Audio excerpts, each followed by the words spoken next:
Sayyidina Hasan memiliki satu orang budak yang pada waktu itu menghidangkan minuman kepada beliau. Di waktu menghidangkan minuman yang panas itu tumpah sampai mengenai badannya Sayyidina Hasan radhiyallahu taala anhu. Lah ketika baju beliau terkena air panas tadi, budaknya pun faham, ini tuanku orang ahli agama. Maka budak ini juga budak yang tahu dan hafal Quran. Dia pun membaca ayat Al-Quran, wal kadhiminal ghaidh, dan orang-orang di antara orang-orang yang Allah cintai, al kadhiminal ghaidh, orang-orang yang menahan marahnya. Ketika budak itu membaca ayat ini, maka kata Sayyidina Hasan, ya, sekarang aku tahan marahku. Budak itu melanjutkan ayatnya, wal afina 'anin nas, dan orang-orang yang dicintai Allah adalah orang yang memaafkan orang lain. Maka kata Sayyidina Hasan, ya, engkau pun aku maafkan. Budak itu tidak berhenti. Ayat setelahnya, wallahu yuhibbul muhsinin, Allah Ta'ala mencintai orang-orang yang berbuat baik. Kata Sayyidina Hasan, ya, aku pun juga ingin mendapatkan kecintaan Allah. Pergilah engkau merdeka karena Allah.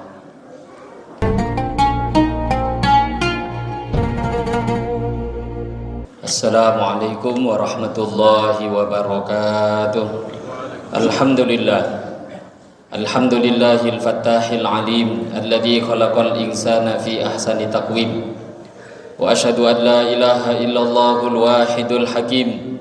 Wa asyhadu anna sayyidana wa maulana Muhammadan abduhu wa rasuluhur raufur rahim. Allahumma salli wa sallim ala sayyidina Muhammadinil karim al-munzali alaihi wa innaka la'ala khuluqin azim wa ala alihi wa ashabihi alladhina ataw rabbahum biqalbin salim, amma ba'du. Fa ya ibadallah ittaqullaha rabbal alamin wa'budullaha mukhlishina lahuddin wa'budullaha hatta ya'tiyakumul yaqin. Wal takum minkum ummatun yad'una ilal khair wa ya'muruna bil ma'rufi wa yanhauna 'anil munkar wa ulaika humul muflihun. Hadirin sidang Jemaah Jumat yang dimuliakan Allah Subhanahu wa taala. Mari kita tingkatkan takwa kita kepada Allah dengan cara menjalankan seluruh perintah-perintahnya Allah dan dengan cara meninggalkan seluruh larangan-larangan Allah Subhanahu wa taala. Yakinilah di dalam hati bahwa tidak ada orang yang lebih beruntung, tidak ada orang yang lebih sukses, tidak ada orang yang lebih bahagia melebihi orang yang taat pada Allah. Dan yakinilah di dalam hati bahwa tidak ada orang yang lebih rugi melebihi orang yang maksiat pada Allah Subhanahu wa taala. Hadirin yang dimuliakan Allah Subhanahu wa taala, Allah Subhanahu wa taala menghantarkan kita manusia ke dunia ini. Dunia dijadikan sebagai tempat ujian bagi kita manusia. Huwallazi khalaqal mauta wal hayata liyabluwakum ayyukum ahsanu amala. Dialah Allah Subhanahu wa taala yang menciptakan kehidupan. Dialah juga yang menciptakan kematian. Kehidupan diciptakan, kematian diciptakan oleh Allah. Tujuan hanya satu, liyabluwakum ayyukum ahsanu amala. Allah Subhanahu wa taala ingin menguji siapa di antara kita yang mau taat kepada Allah, siapa di antara kita yang mau mengamalkan perintahnya Allah Subhanahu wa taala. Maka hadirin yang dimuliakan Allah, dunia diciptakan sebagai tempat ujian. Maka siapa yang sukses di dalam ujian ini adalah orang yang betul-betul bisa menjalankan perintah Allah dan meninggalkan daripada larangan Allah Subhanahu wa taala. Di antara kunci untuk menjalani, melewati daripada ujian-ujian ini adalah, di antara ilmu yang paling penting adalah bagaimana kita memiliki sifat sabar. Hadirin yang dimuliakan Allah Subhanahu wa taala, Sabar ini begitu penting di dalam agama. Dalam satu hadis Nabi SAW beliau bersabda, as-salatu nurun was-sabru diya. Nabi mengatakan solat itu adalah nur, sedangkan kesabaran itu adalah diya. Nur dengan diya sebenarnya memiliki kemiripan yang sama, hampir sama. Nur artinya cahaya, diya pun artinya juga cahaya. Tetapi perbedaannya adalah nur cahaya yang tidak silau, lembut, dipandang pun enak. Itulah yang dinamakan dengan nur. Sedangkan diya cahaya yang tajam, cahaya yang menyilaukan. Bahkan cahaya itu bisa membuat badan kita terasa terbakar. Itulah yang dinamakan diya. Kita lihat lebih jauh di dalam Al-Quran, Allah Subhanahu wa Ta'ala mensifati syariat Nabi Muhammad sallallahu alaihi wasallam dengan kata-kata nur.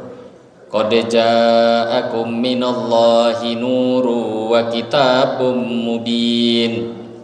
Nur, syariat Nabi Muhammad disifati oleh Allah dengan nama nur. Al-Quran yang didatangkan kepada kita disifati dengan nama nur.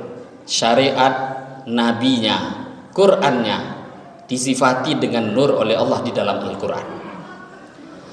Sedangkan nabi terdahulu, Nabi Musa, nabi-nabi Bani Israel, terutama Nabi Musa, Nabi Harun, mereka syariatnya di dalam Al-Quran Allah Subhanahu wa Ta'ala sifati dengan nama diya. Walaqad ataina Musal kitaba wal furqana wa dhiya'aw wa dzikran lil muttaqin. Diya, aku telah turunkan kepada Nabi Musa dan Harun furqan wa dhiya'an, dan cahaya. Tapi cahaya di sini diberi nama dengan nama diya.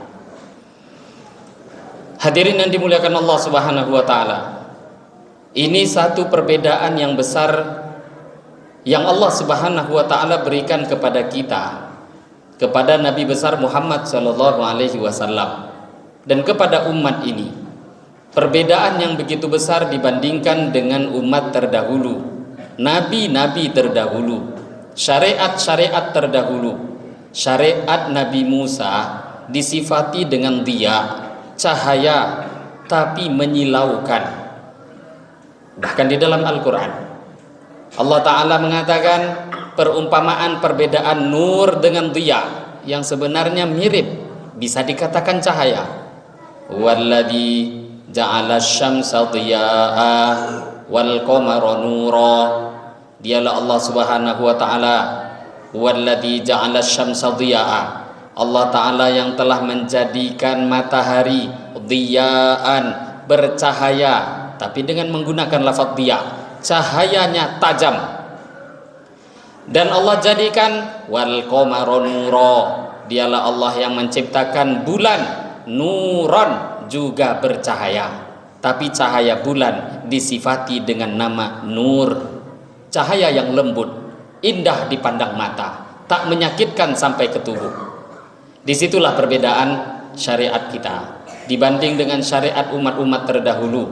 Umat terdahulu syariat mereka itu berat-berat, sedangkan umat ini ummatun marhumah.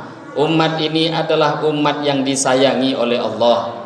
Kita adalah umat yang dicintai oleh Allah. Nabinya adalah nabi yang paling mulia, umatnya adalah umat yang paling disayangi oleh Allah. Dikarenakan itulah banyak keringanan yang Allah berikan kepada kita semua.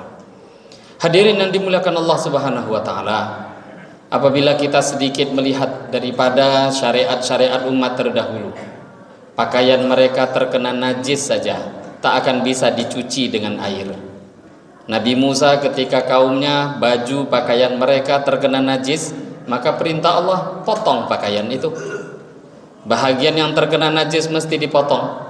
Umat ini tidak terkena najis, bisa dicuci, bisa digunakan kembali, bisa dimanfaatkan. Itu termasuk di antara ringannya syariat kemudahan yang Allah berikan kepada kita.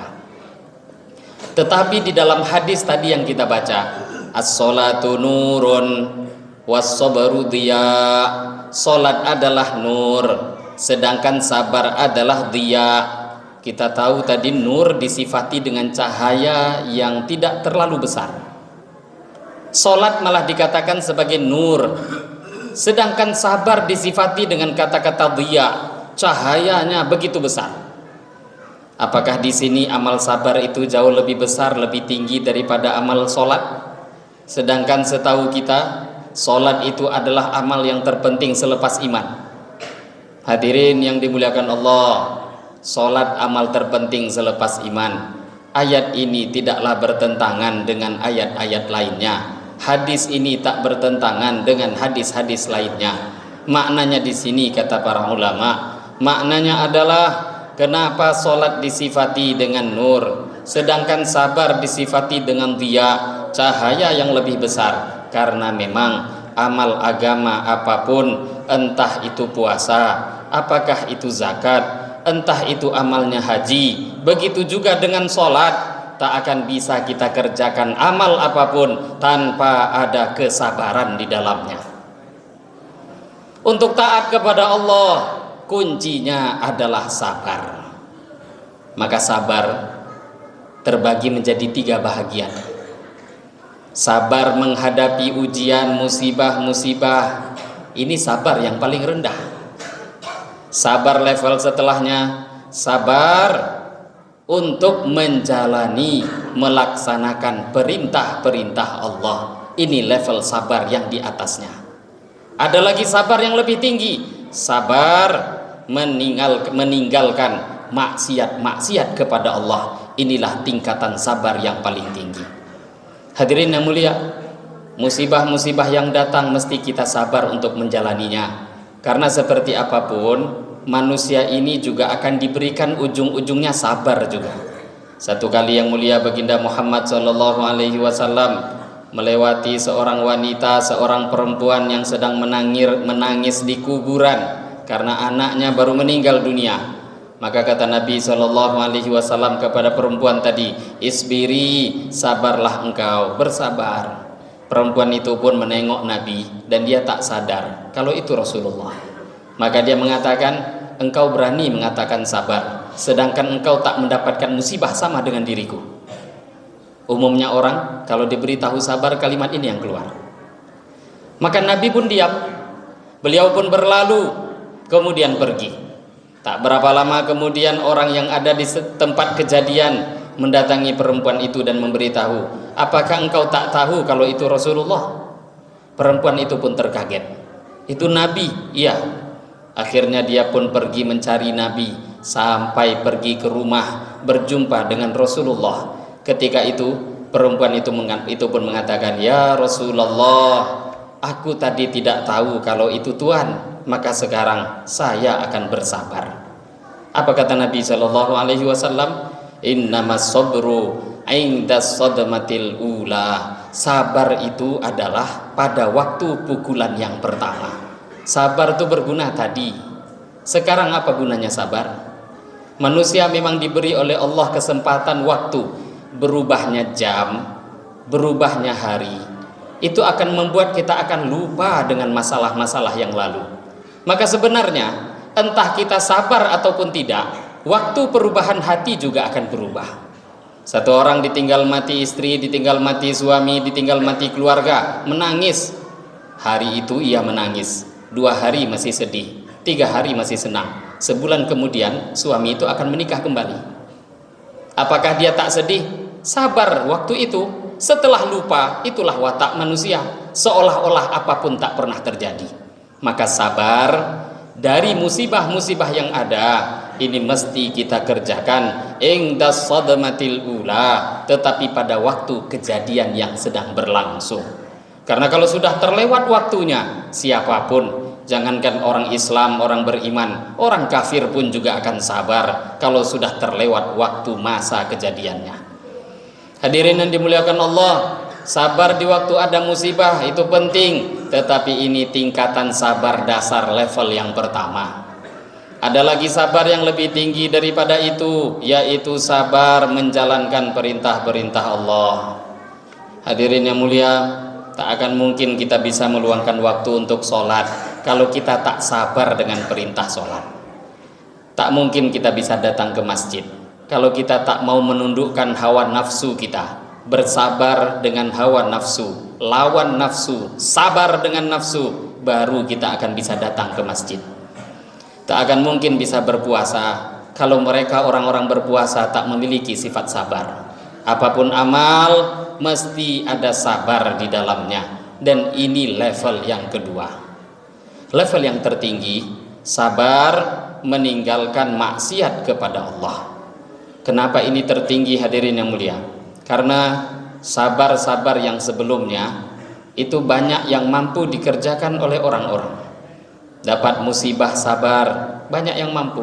Walaupun terkadang dia nggak sholat, tapi dapat musibah pun dia sabar.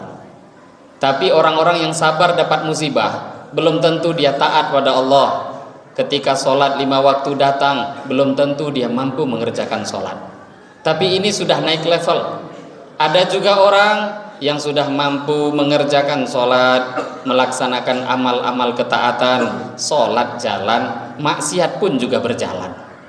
Kenapa? Karena memang bersabar meninggalkan maksiat kepada Allah itu membutuhkan kesabaran yang lebih. Hadirin yang dimuliakan Allah Subhanahu wa taala, maka sabar ini perlu diusahakan. Sabar itu perlu dilatih. Sabar itu perlu diminta kepada Allah. Kita adalah manusia yang diciptakan oleh Allah. Maka untuk hal-hal seperti ini tak bisa kita mengandalkan kemampuan kita, tetapi mesti kita berdoa dan meminta kepada Allah Subhanahu wa taala. Dan perlu satu suasana yang baik. Menjalani kesabaran tak akan bisa kalau tak ada orang-orang soleh yang ada di sekitar kita yang membantu mengingatkan kita melaksanakan amal kesabaran. Hadirin yang mulia, Nabi Shallallahu Alaihi Wasallam memiliki cucu bernama Hasan, Sayyidina Hasan radhiyallahu taala anhu. Sayyidina Hasan memiliki satu orang budak yang pada waktu itu menghidangkan minuman kepada beliau. Di waktu menghidangkan minuman yang panas itu tumpah sampai mengenai badannya Sayyidina Hasan radhiyallahu taala anhu. Lah ketika baju beliau terkena air panas tadi, budaknya pun faham, ini tuanku orang ahli agama. Maka budak ini juga budak yang tahu dan hafal Quran. Dia pun membaca ayat Al-Quran, wal kadhiminal ghaidh, dan orang-orang di antara orang-orang yang Allah cintai, al-kadhiminal ghaidh, orang-orang yang menahan marahnya. Ketika budak itu membaca ayat ini, maka kata Sayyidina Hasan, ya, sekarang aku tahan marahku. Budak itu melanjutkan ayatnya, wal afina 'anin nas, dan orang-orang yang dicintai Allah adalah orang yang memaafkan orang lain. Maka kata Sayyidina Hasan, ya, engkau pun aku maafkan.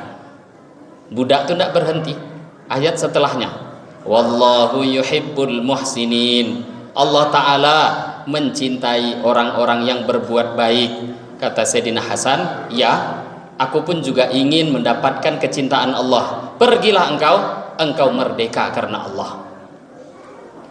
Hadirin yang mulia, seberapa tingkat kesabaran sahabat Hasan radhiyallahu taala anhu, cucunya Rasulullah.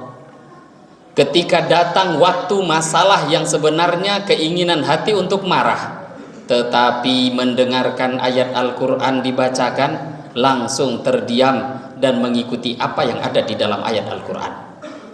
Hadirin yang dimuliakan Allah Subhanahu wa taala, dalam kitab Riyadhus Shalihin juga di dalam judul bab sabar, Al-Imam An-Nawawi menukil satu hadis yang sahih, diriwayatkan oleh Al-Imam Al-Bukhari rahimahullahu taala. Imam Bukhari meriwayatkan bahwa ada di zaman Sayyidina Umar bin Al-Khattab ketika beliau menjadi khalifah, satu orang bernama Uyainah bin Hisn. Uyainah ini pernah masuk Islam di zaman Nabi, tapi selepas itu murtad. Di zaman Sayyidina Abu Bakar Siddiq dia ditawan, dan selepas itu masuk Islam kembali. Uyainah ini memang termasuk A'rab, orang-orang pedusunan yang agak keras hatinya, sampai sempat murtad.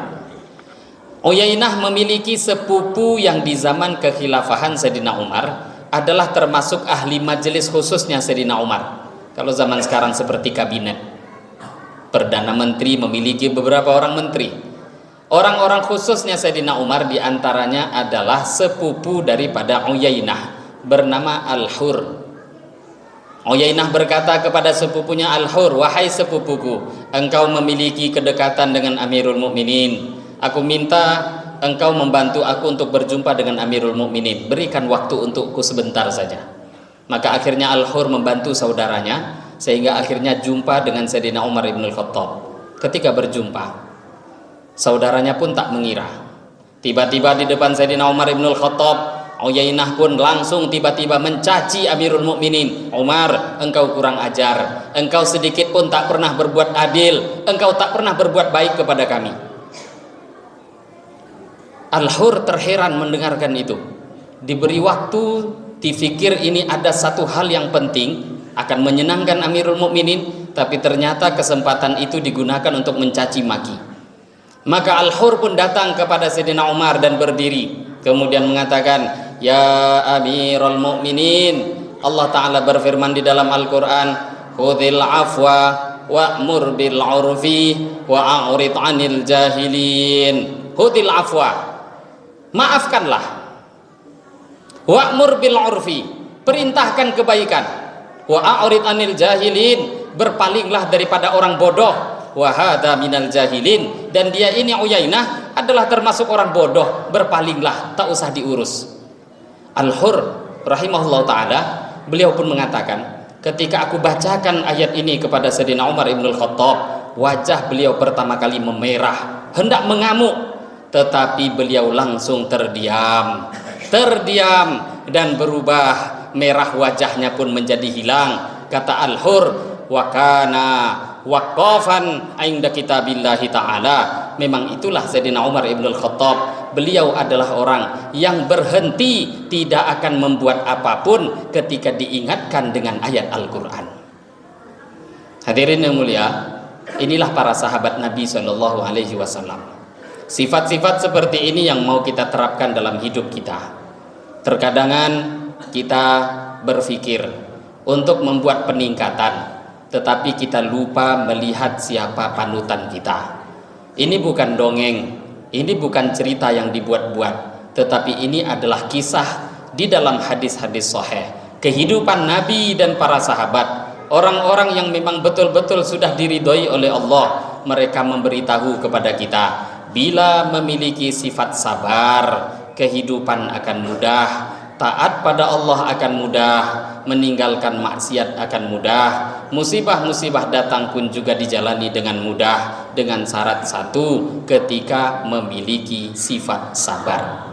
Hadirin yang mulia, kalau kita punya rumah kita dilempari oleh orang lain dengan api, apa yang hendak kita buat? Rumah kita dilempar, kemudian dibakar rumah, dilemparkan api, apakah kita akan memadamkan api di rumah atau kita mengejar orang yang melempar api sampai dapat? Tentu orang yang sehat, api yang masuk ke rumahnya akan dia padamkan. Orang yang melempar api biar urusan dia nanti akan diurus. Orang yang sehat seperti itu. Ketika ada orang lain memancing dia dengan perbuatan-perbuatan yang hendak membuat dia marah, itu sama artinya dia telah melemparkan api di dalam hati kita. Maka orang yang sehat, yang akan dia padamkan itu api yang ada di dalam dirinya.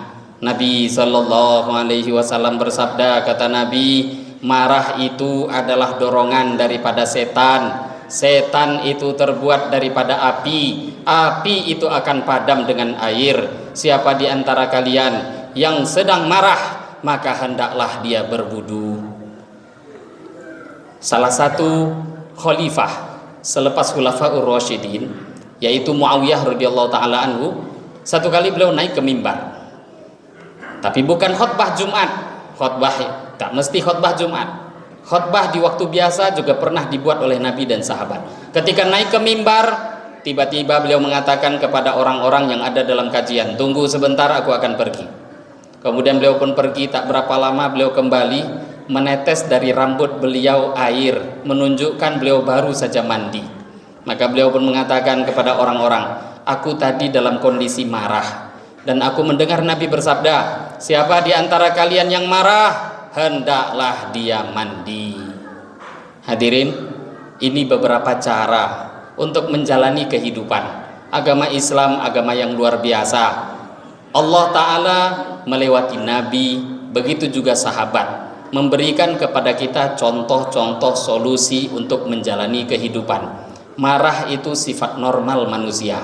Allah berikan sifat itu agar kita bisa mengendalikannya. Apabila ada orang yang tak memiliki sifat marah, bukan manusia normal namanya. Orang normal lah yang memiliki marah. Tetapi marah itu ketika terjadi, orang yang beriman, orang Islam, orang yang memiliki Nabi menjadi panutan, dia tahu apa yang mestinya aku buat sesuai dengan sunnah Nabi Sallallahu Alaihi Wasallam. Maka hadirin, sabar ini mesti kita usahakan. Semoga di hari Jumat yang penuh berkah ini adalah waktu kita menata kembali niat kita. Hari berkah, hari Jumat, untuk waktu kita meluruskan pandangan kita, pandang lurus ke negeri akhirat. Jangan tertipu dengan dunia. Dunia seperti apapun akan kita tinggalkan. Kaya, miskin, terkenal, tak terkenal, dipuji orang, dicaci orang, apapun keadaan kita di dunia, dunia akan kita tinggalkan juga. Maka pandang lurus negeri akhirat. Inilah waktu hari Jumat, waktu meluruskan niat kita. Semoga dengan keberkahan hari Jumat, Allah Subhanahu wa Ta'ala memudahkan kita untuk menjadi orang-orang yang selalu mengamalkan perintah-perintahnya sampai akhir hayat kita. Amin ya rabbal alamin.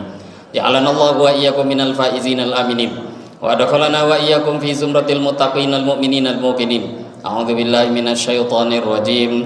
Bismillahirrahmanirrahim. Wal 'asri innal insana lafi khusr illa alladziina aamanu wa 'amilus shalihat wa tawassaw bil haqqi wa tawassaw bis sabr wa qur rabbighfir warham wa anta khairur rahimin. Innal hamdalillah nahmaduhu wa nasta'inuhu wa nastaghfiruhu wa nu'minu bihi wa natawakkalu alayhi wa na'udzu billahi min syururi anfusina wa min sayyiati a'malina. May yahdihillahu fala mudilla lahu wa may yudlilhu fala hadiyalah. Asyhadu an la ilaha illallah wahdahu la syarika lah wa asyhadu anna sayyidana wa maulana Muhammadan abduhu wa rasuluh. Allahumma salli wa sallim wa barik alaihi wa ala alihi wa ashabihi wa tabi'ina lahum bi ihsanin ila yaumiddin. Amma ba'd. Fa ya ibadallah ittaqullaha haqqa tuqatih wa la tamutunna illa wa antum muslimun. Wa'lamu annakum qadimuna ila Allah wal tanzur nafsum ma qaddamat lighad wattaqullaha innallaha khabirum bima ta'malun. Wa'lamu anna Allah tabaraka wa ta'ala faqad qala fi kitabihil karim faqala qawlan karima. Inna Allah wa malaikatahu yusalluna 'alan nabi ya ayyuhalladzina amanu sallu 'alaihi wa sallimu taslima. Allahumma salli ala sayyidina Muhammad wa ala ali sayyidina Muhammad wa ala azwaji sayyidina Muhammad wa ala dzurriyyati sayyidina Muhammad wa ala atba'i sayyidina Muhammad wa radallahu an khulafaihil arba'ah Abi Bakrin wa Umar wa Uthman wa Ali wa sairi ashabi Rasulillahi ajma'in warhamna ma'hum bi afika wa karamika ya arhamar rahimin. Allahumma ighfir lil muslimina wal muslimat wal mu'minina wal mu'minat al ahya'i minhum wal amwat innaka ala kulli syai'in qadir. Rabbana atina fid dunya hasanah wa fil akhirati hasanah wa qina adzabannar. Subhana rabbika rabbil izzati amma yasifun wa salamun alal mursalin walhamdulillahi rabbil alamin. Ibadallah, Innallaha ya'muru bil 'adli wal ihsan wa ita'i dzil qurba wa yanha 'anil fahsya'i wal munkari wal baghi ya'idukum la'allakum tadhakkarun wadhkurullaha yadhkurukum washkuru 'ala ni'amihi yazidukum wa la dzikrullahi akbar. Aqimis shalah.